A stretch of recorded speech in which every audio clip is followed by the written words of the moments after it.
Good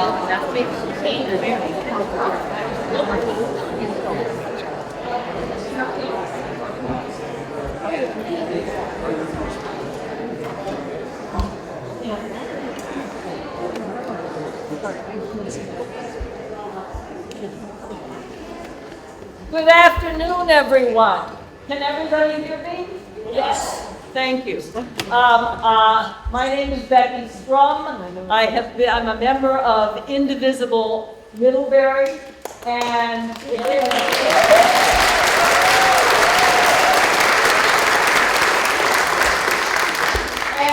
with my friends up here, Liam, Tom, Priscilla, Anne, and Revere, we have been working on a staged reading called Paul Revere Resists. I am reminded that the bell that was played outside prior to beginning, and I think it's going to be rung again at the end, was manufactured by Paul Revere.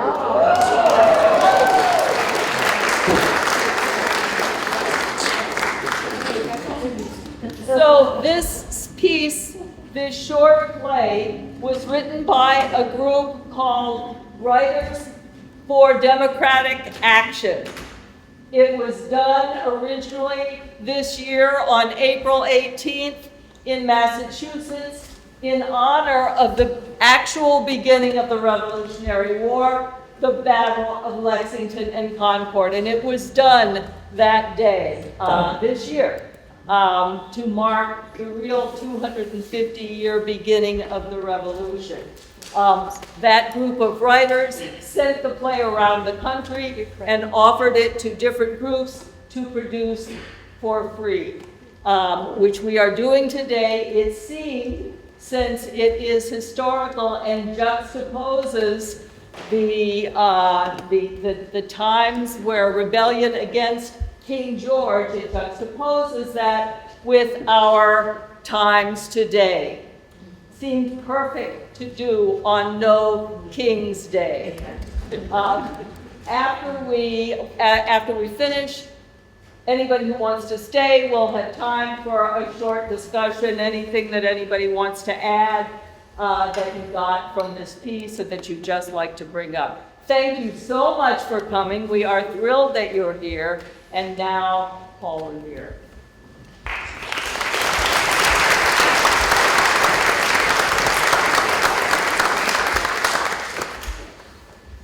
Paul Revere resists. Listen, my children, and you shall hear. You're fired. Listen, my children, and you shall hear the midnight ride of Paul Revere on the 18th of April in the year of 75.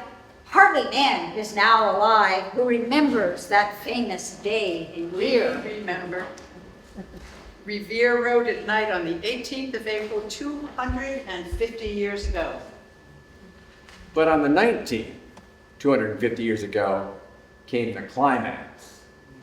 Welcome, friends. Welcome to this semi-quincentennial celebration of the start of the American Revolution, the birthday, in effect, of our liberal democracy. And why should we not gather here to celebrate this past? And, excuse me, what about this present? He said to his friend, if the British march by land or sea from the town tonight, hang a lantern in the belfry arch of the North Church Tower as a signal light, one if by land, two if by sea. And I, on the opposite shore, will be ready to ride and spread the alarm to every Middlesex village and farm for the country folk to up and to arm. And up in arm they did. Did you also love the story of the Minutemen with their tri-cornered hats and breeches and muskets and fifes and drums? Oh, and the red-coated British. The British are coming! The British are coming! Revere never said that. They were all British, including Paul Revere. They were all subjects of the king. In fact, Paul Revere cried, "The regulars are coming." The regulars.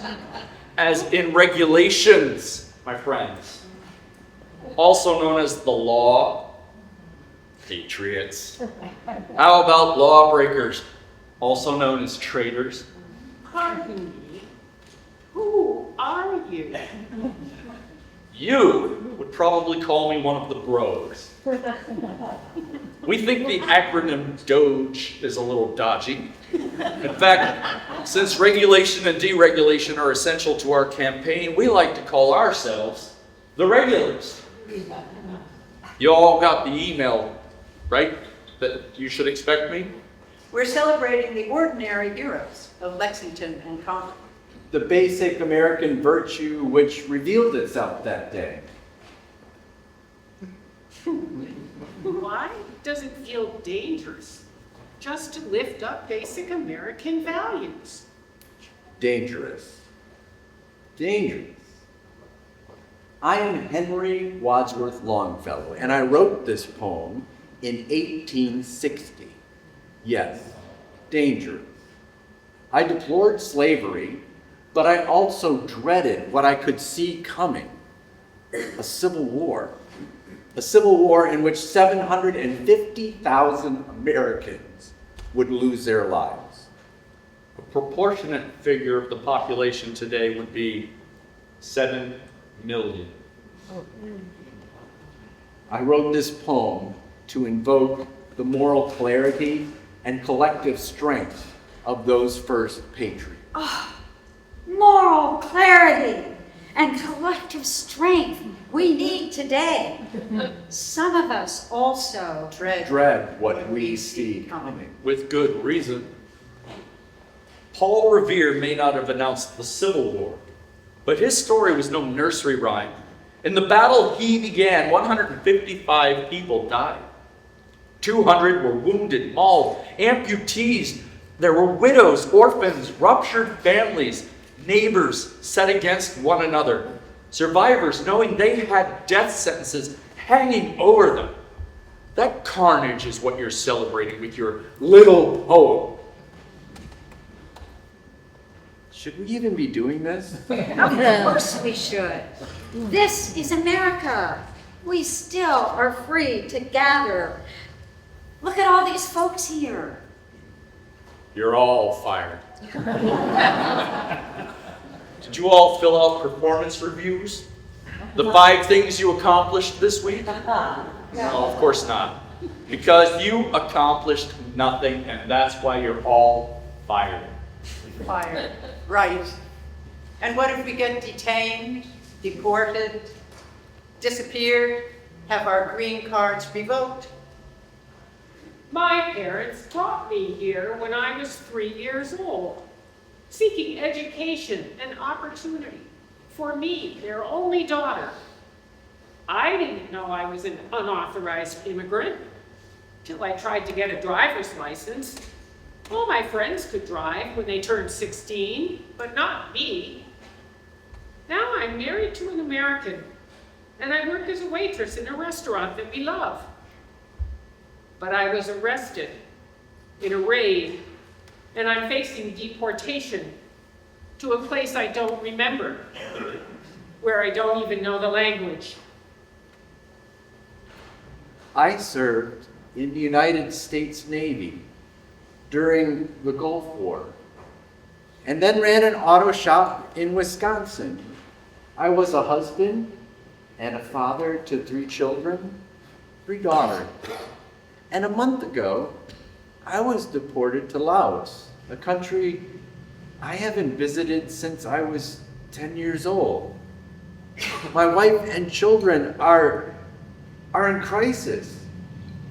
America loved me when I went to war for her, but now We can't Get married anymore. What protections do we have? Oh, please. What protections do you need? As long as you're not breaking the law. Violence, from being disappeared, for protesting, from being fired, from losing medicine and care, from having no autonomy over our own bodies, from being forbidden to gather or to speak. They're here, aren't they? Honoring and living up to what this country needs. Gathering and speaking. Protest is American.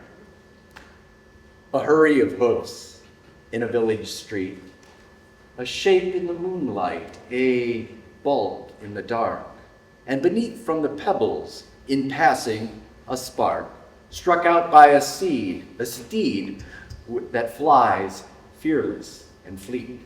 Protest is American. That's why we pardoned the January 6ers.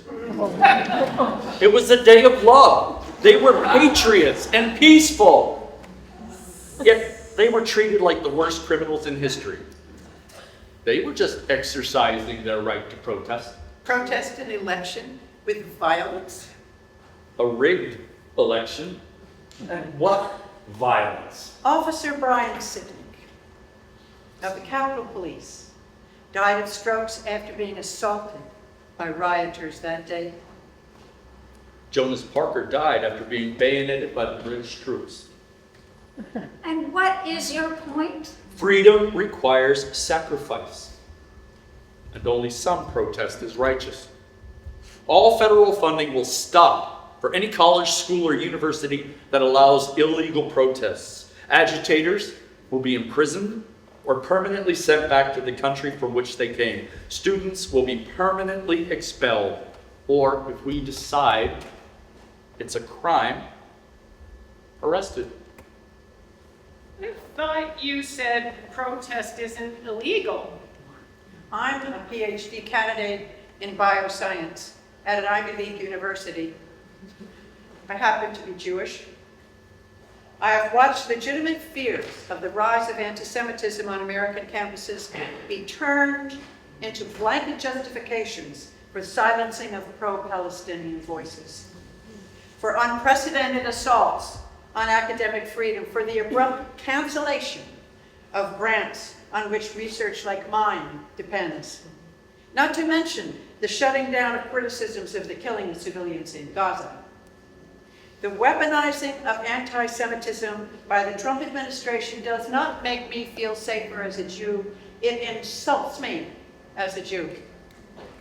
Masked and plainclothed agents of immigration and customs enforcement are disappearing students and professors, legally documented immigrants whose only offense is legally protected speech. The administration calls these people enemy aliens, and court interventions prove to be too little and too late to prevent such deportees, shackled and bound in leg chains, from being whisked out of the country. A chill descends on our democracy. They don't call their deportation airline Ice Air for nothing. I was a proud associate of a great American law firm, only 4 years out of law school. I looked forward to a great career.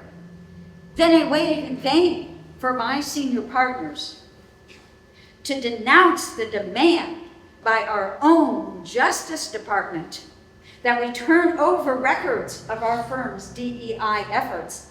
And then when my partners agreed to do so, I resigned. My pride had been turned to shame. When did the word diversity become obscene? Justice, a joke. When did they take the law out of lawyer? Is this being recorded? You want it recorded? Oath. It was ordinary people who stood together 250 years ago, taking on the most powerful king in the world.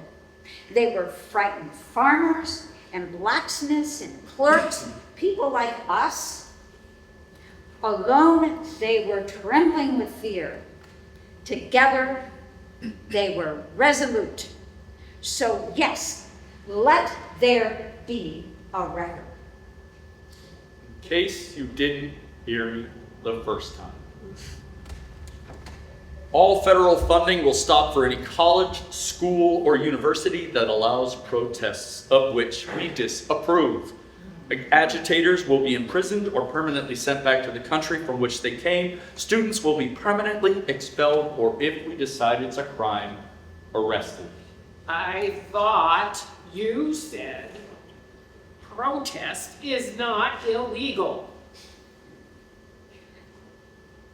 It was 2 by the village clock when he came to the bridge in Concord Town. He heard the bleating of the flock and the twitter of birds among the trees. And one was safe and asleep in his bed, who at the bridge would be first to fall, who that day would be lying dead, pierced by a British musket ball. The Old North Bridge in Concord, where the first shot of the American Revolution The was fired, so-called shot heard round the world. is beautifully maintained by the Minuteman National Historical Park, by rangers of the National Park Service. You're fired. Or it was. It was maintained. I'm Sam. Along with hundreds of National Park employees, I lost my job today. This also happened to thousands of other agencies who were unemployed. I lived in park housing, and so I'm suddenly homeless. I spent my career as a park ranger, welcoming visitors, rescuing injured hikers, training young park rangers, and restoring trails. And my heart is broken. For all of us. For the job I loved. For our parks. For all that used to be national and shared among us. There's so much damage. And so much more will continue to be damaged. I don't recognize our country anymore, or the parks that have been central to it. Imagine America with blooming, beautiful public parks, clean water, and adequate food. We have adequate food. 14 million kids are hungry here. And even more abroad. We used to feed everyone we could. I was born the child of an Afghan refugee doctor in Pakistan, where my family lived in a refugee camp. We had fled Afghanistan's war, leaving our homes and our loved ones behind. Survival was a daily struggle, but one thing gave us hope: international aid, especially supplies stamped with the words USAID from the American people.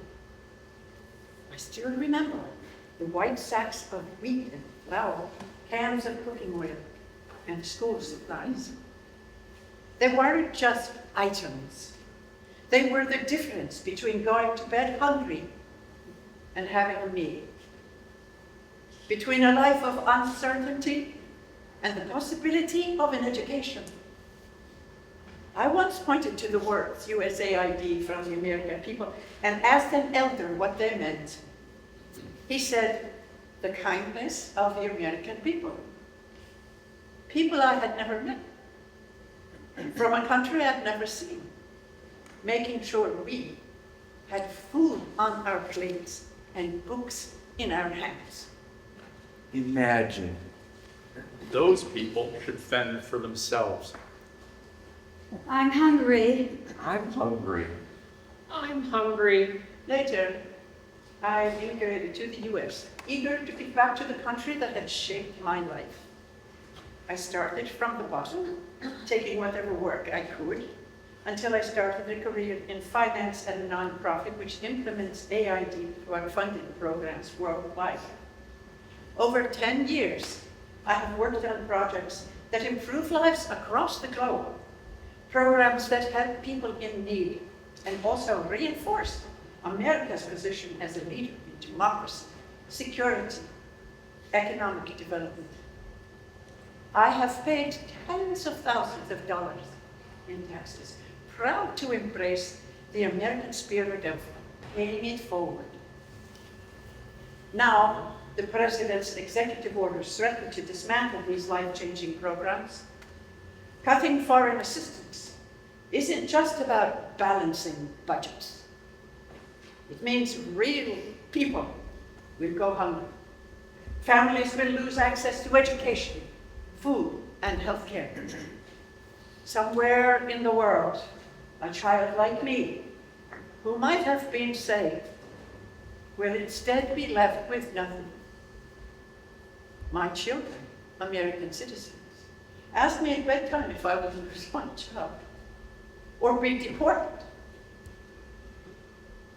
And I can't answer. America needs to stop throwing money at other countries. Well, what about our country? I proudly served in the U.S. Army Special Forces for 14 years.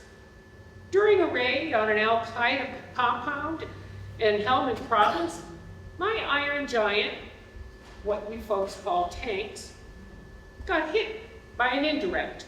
I was lucky to get out with nothing more than TBI, what you call traumatic brain injury, mystery wound, but enough to fucking ruin my life.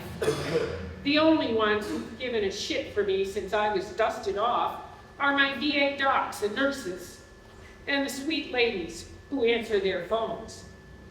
And now I read that eliminating waste from government means laying off 80,000 VA workers? Right, eliminating waste. That would be me. It's a sad story, friend. But money is a limited resource and has to be managed carefully. Elon Musk Enough has said. 354 point, I don't know, $4 He billion. earns that. It's the American dream. Plutocracy is the American dream. No, it's more like all men, and eventually women, are created equal. Free to write, think, speak, and read. You are free. You can say or think or write whatever you want here. All grants from the National Endowment for the Arts require compliance with Trump's anti-DEI, anti-trans orders. All projects must patriotically celebrate the 250th anniversary. Can we write what we want? As long as it celebrates America. And if you want a grant, you're asking for our money. You follow our rules. That's everybody's money. A government of the people, by the people, for the people. As long as you celebrate America. You know the rest.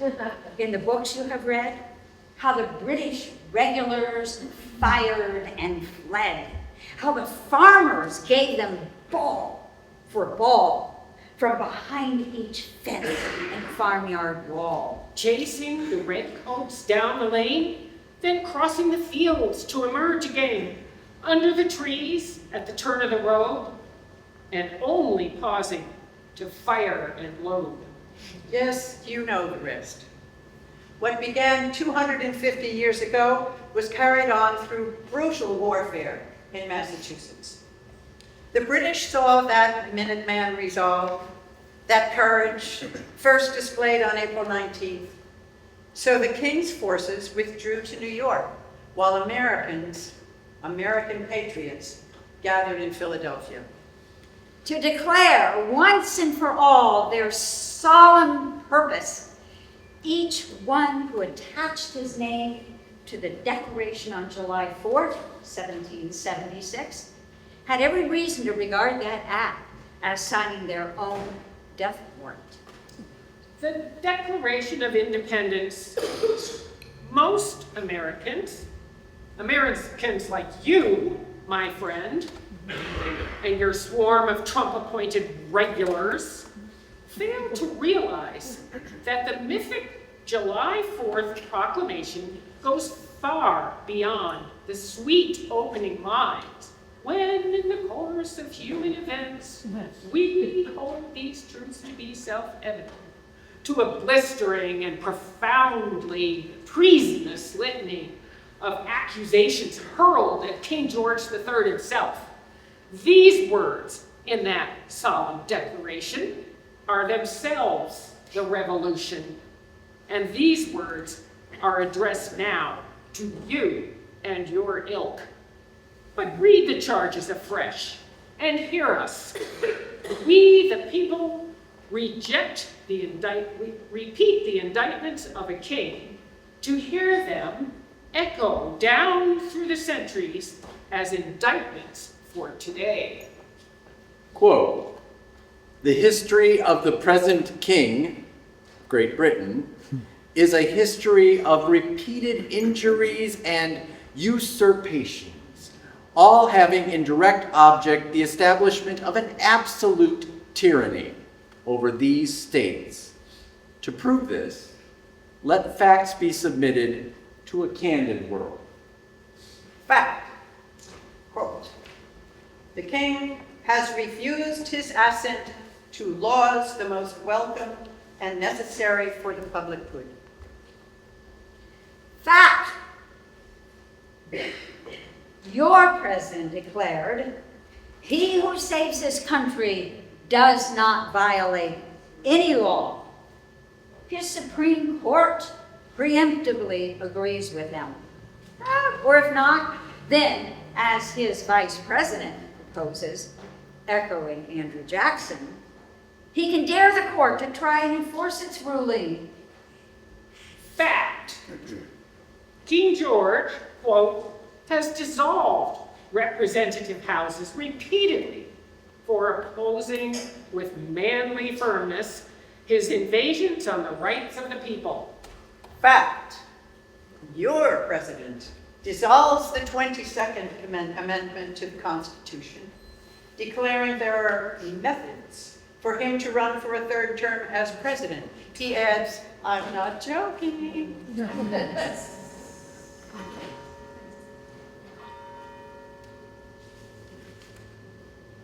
Fact, King George has endeavored to prevent the population of these states for that purpose, obstructing the laws of naturalization of foreigners.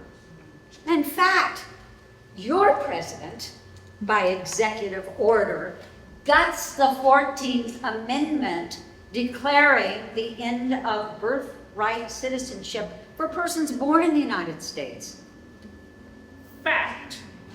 King George, quote, has obstructed the administration of justice by refusing his assent to laws for establishing judiciary powers, unquote. In fact, your president, fired inspectors generals across 18 federal agencies, and his Secretary of Defense fired the judge advocates general of the Army, Navy, and Air Force, who are charged with flagging violations of military law up to and including war crimes. Fact, King George, quote, has erected a multitude of new offices and sent hither swarms of officers to harass our people. In fact, under your president, tens of thousands have been fired, millions humiliated, agencies shuttered, the privacy of citizens violated, national security breached. all carried out by swarms of, oh, what do you call yourselves? Regulars, are you? Fact. King George, quote, has kept among us in times of peace standing armies without the consent of our legislatures. Unquote. The Oath Keepers, the 3%ers, the Proud Boys, the Guardians of Liberty, the Boogaloo Movement, your militias. Fact. King George cuts off our trade with all parts of the world. Fact. Your president imposes punitive tariffs on America's most stalwart allies. Fact. King George, quote, transports us beyond seas to be tried for pretend offenses.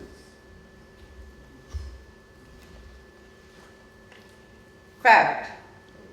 Your president orders the transformation of Naval Station Guantanamo Bay into an effective concentration camp for up to 30,000 migrants. And if that is not enough, there is also, beyond the seas, the torture mega prison in El Salvador, which holds 40,000. Fact. King George, quote, abolishes the free system of English laws in a neighboring province, establishing therein an arbitrary government and enlarging its boundaries. In fact, your president makes imperialist threats aimed at Mexico, Canada, Panama, and Greenland. Not to mention, but it must be mentioned, Gaza. Your president speaks wistfully of transferring the entire population of the Gaza Strip to God knows where. The Gaza Revere, the Trump Beach Resort, also known as a Trump war crime. A mere fantasy, you say? No, a legitimizing of ethnic cleansing. And one final fact from King George. He, quote, has forbidden his governors to pass laws of immediate and pressing urgency unless suspended in their operation until his assent should be obtained. Fact. Your president ordered the end of New York's automobile tolling program, published a magazine cover of himself wearing ermine fur and a crown, and cheered, "Congestion pricing is dead."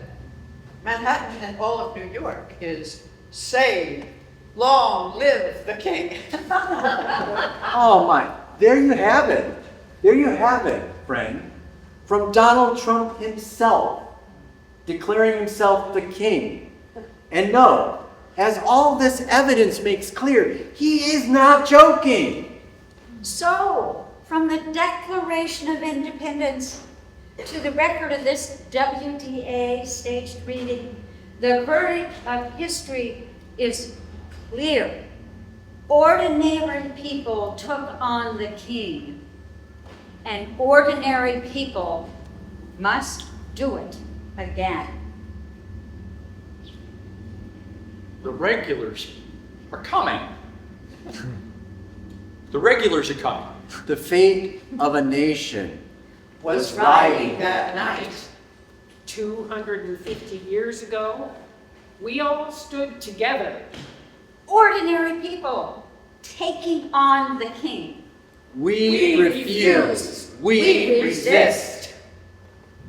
The regulars are coming. The regulars are coming for you.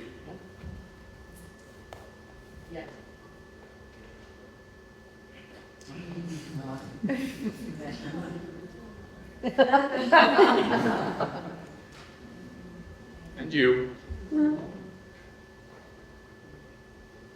Perhaps we should make this thing crystal clear. You're fired.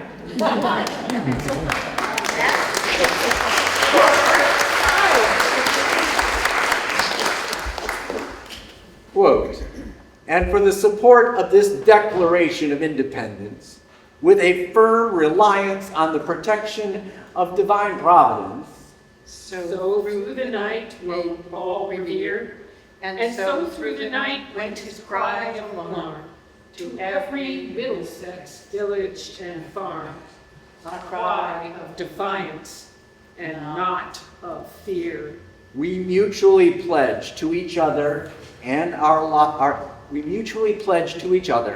our lives, our fortunes, and our sacred honor.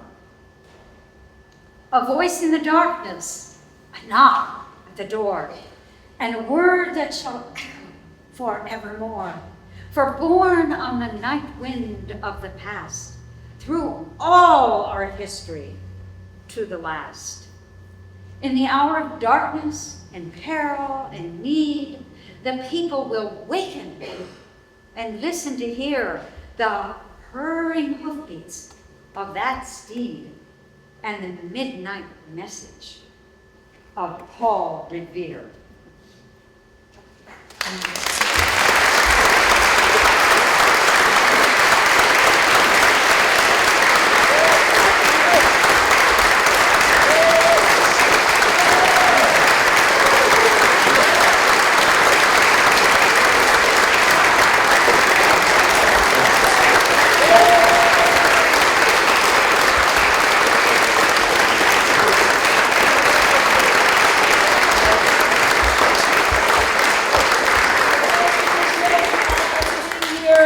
We do have a mic. If people have comments, things you want to add or ask.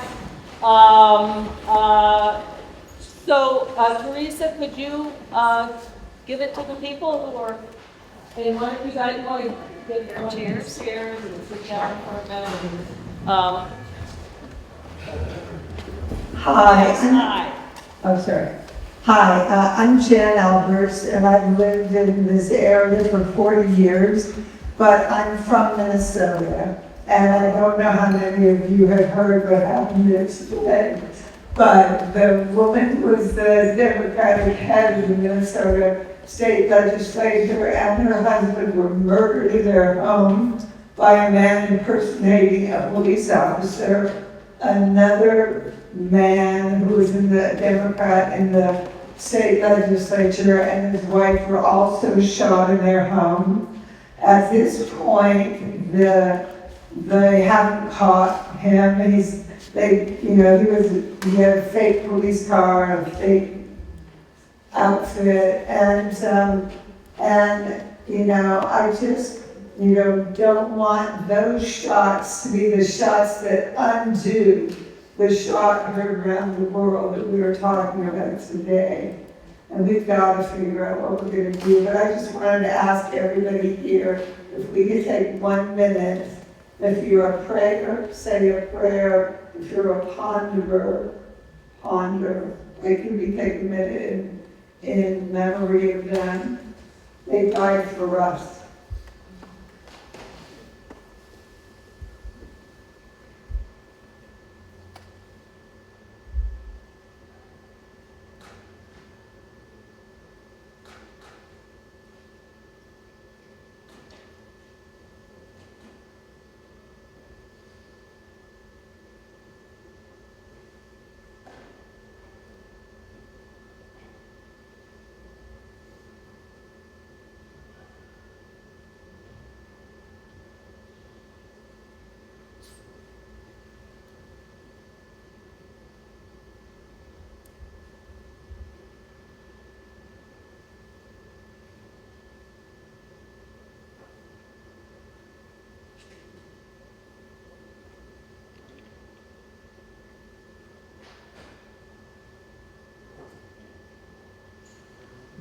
Thank you all.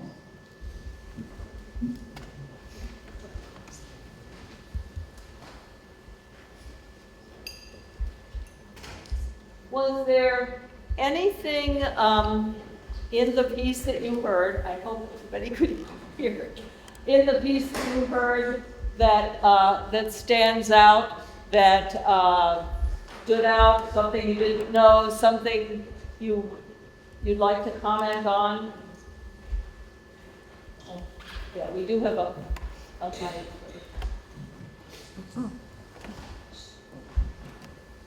I think we're all used to hearing these daily assaults. But the play, it's just an avalanche that you hear all at once. And I think that's the impact of all of this. Instead of one by one, just very cumulative. Anybody else? Yes.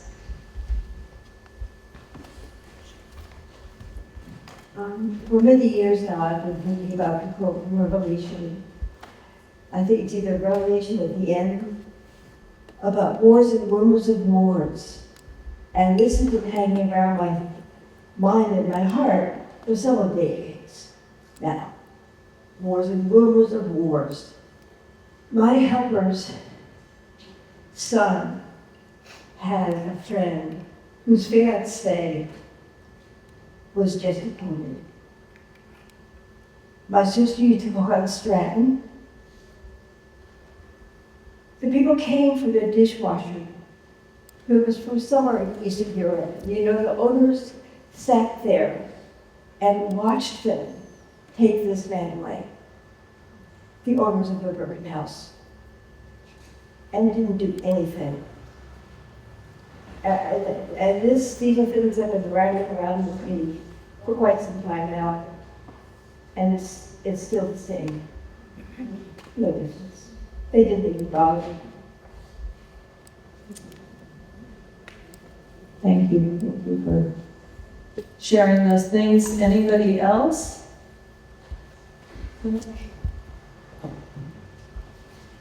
I'm just going to confess that the first time I read the script, I didn't like it. Because it was all over the place. There were so many things inserted into it. And then I started seeing it as a collage. Maybe that's a little bit more artistic than an avalanche. But even within this collage, there are so many elements are missing because things keep coming at us. So I was wondering what you would add to the collage of evidence that this administration is not administrating democracy, justice, compassion, or peace, and is in fact abusing its power. And we as Americans have a history of saying no kings. What would you add to the collage as evidence that this king has gotten out of hand? Shout out? Well, you can, I don't know. Inappropriate politicization, I'm fighting the right word, of the National Guard. No, as I was listening to it, I realized how many updates, not only since this was first performed in April of this year, but since we rehearsed it Wednesday night. How many new things? Other.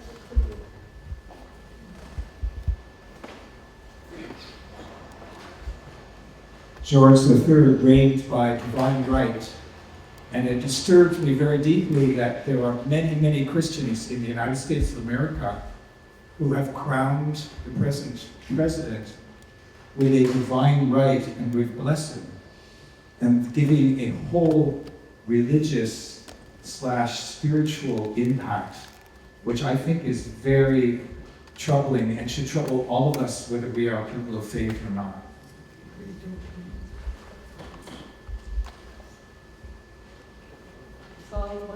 I'll get there eventually.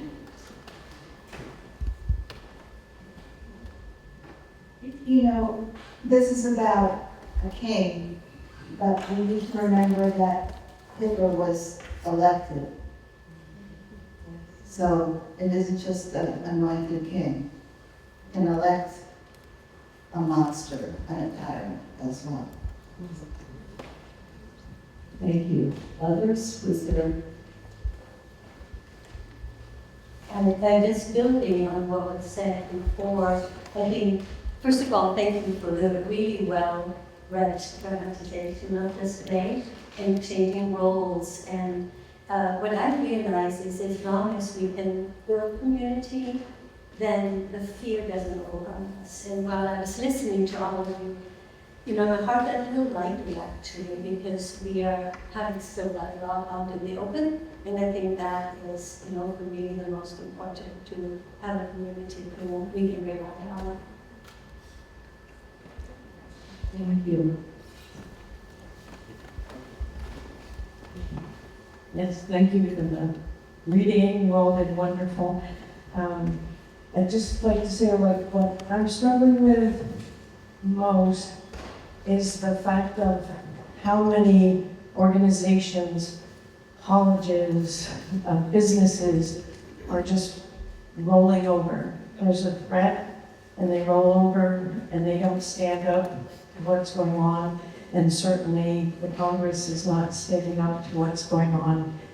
And I think you're reading and talking about the ordinary people standing up, and I'm just trying to figure out how we as ordinary people tell our businesses, tell our churches, tell our colleges and that we want them to stand up, you know, and it really comes down to it's all about money. As soon as they're threatened with money, they roll over and it's whatever you want. And how do we really get them to listen to fuck the money, do what's right?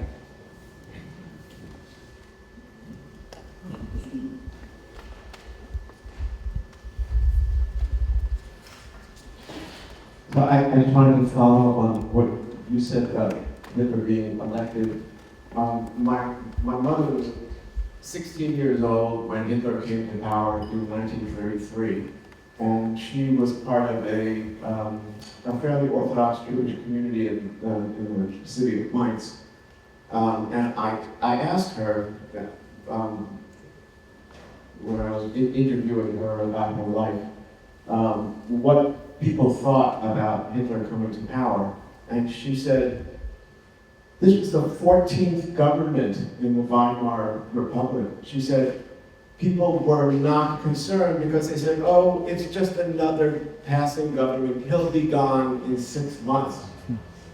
So we're now approaching 6 months of Trump and his minions.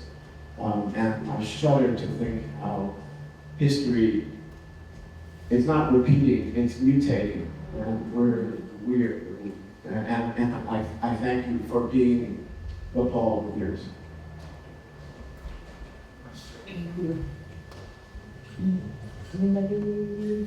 gonna give you guys a chance. I recommend Heather Cox Richardson's letter today. She wrote about the years leading up to the revolution. And then too, it was all about money. Taxing, and the Stamp Act, and they couldn't trade, and the same issues over and over again. And she makes it clear that what they endured and what they resisted was much more dangerous than what we're facing today. Every person was at risk. And so my family came to America in 1640, and others came, you know, other branches. All of them came before the 18th century. And we're sitting in this church here.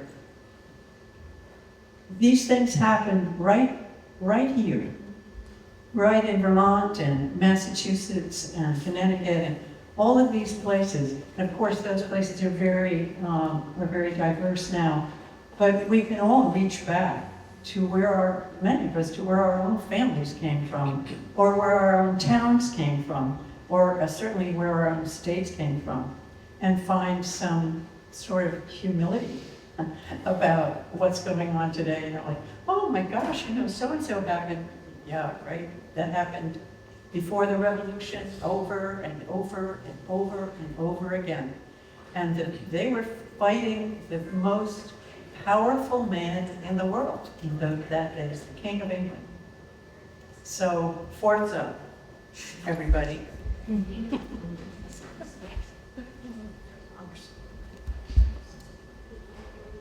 I read the headline about the 4 people that were shot before I came here.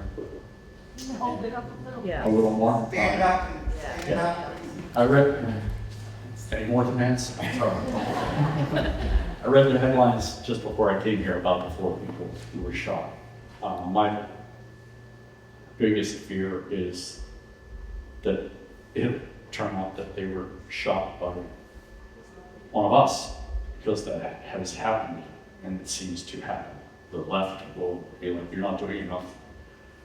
That's my biggest fear. I don't think that's going to be the case, but I just wanted to point out that I'm aware that we don't know who did it yet. So if it was somebody on the extreme right, when are we going to fight back with more than protests and words and signs? I know that you're probably a little upset with me for speaking like that, but that's what I think.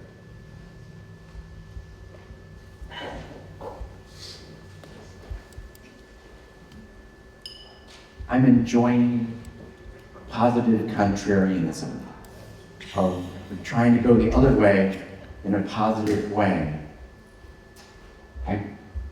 I know that DEI initiatives are being flagged and you could lose your funding. And so my proposal is that you shift to the Great American Deli. DELI, diversity, equity, and loving inclusion. That if we go under radar and focus on the Great American Deli, it'll be kosher.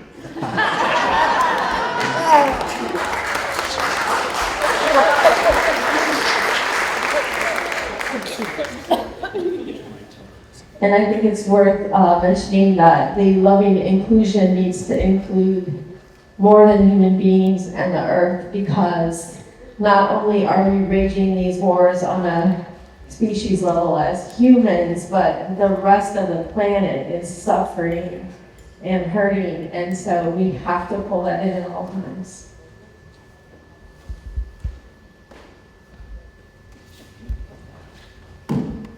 I was struck particularly by the effective juxtaposition of the Declaration 250 years ago and today. And certainly parallels just kept repeating. As a retired educator, I'm particularly concerned about how we get everyone to face that clarity of juxtaposition and acknowledge that it really is the same.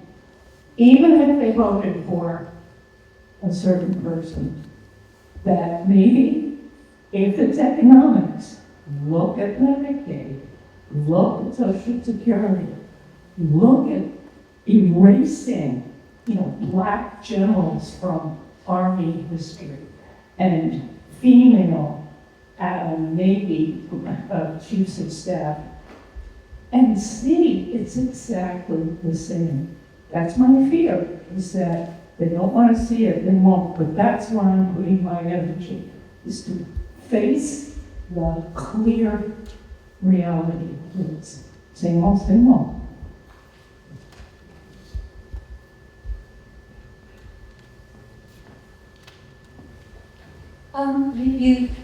What I should know about people who stay silent because of financial reasons?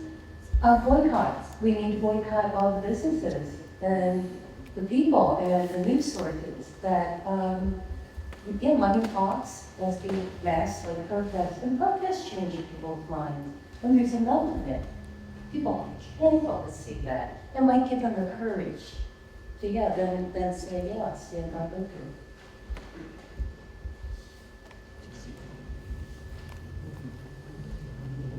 Let's say 2 more. You'll be the second to last. I know we have a certain amount of time in this wonderful space that has been donated by St. Stephen.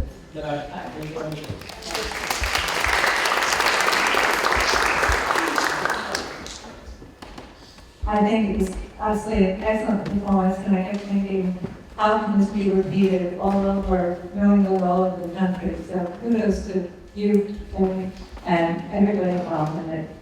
I was a history major, and history is always very important to me, and that parallel of our past history today hits me. I've always had that sense of history from my family, and in my hand, I brought with me a spoon made by Paul Revere. So many of us, given that sense of history and respect for our elders, where are the younger people today? I look around here, nothing wrong with white hair, but we're all pretty much the same age. Where are the younger generations? And how do we get them involved? I know that it's their children and other things, but we gotta get them on board too.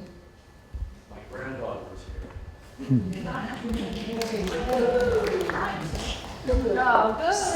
So, I think that's it. I just want to, I am so grateful to these folks, to all of you for being here today, to St. Stephen's, to Indivisible, Middlebury. The idea of, I mean, we were out there, we were marching, we were rallying, but to have to Indivisible, Middlebury, to include this type of protest through the arts, to bring it back to history. I am going to quote something that was quoted in another event yesterday that I attended, but it is so gerund to this because we're going to go back to John Adams, who wrote to his wife Abigail, I must study politics and war, that my sons may have liberty to study mathematics and philosophy. My sons ought to study mathematics and philosophy, geography, and natural history in order to give their children a right to study the arts. And so it is my privilege to have been able to use the arts along with these folks to contribute to this No King's Day, and all of you in being here have done that as well. Thank you so much.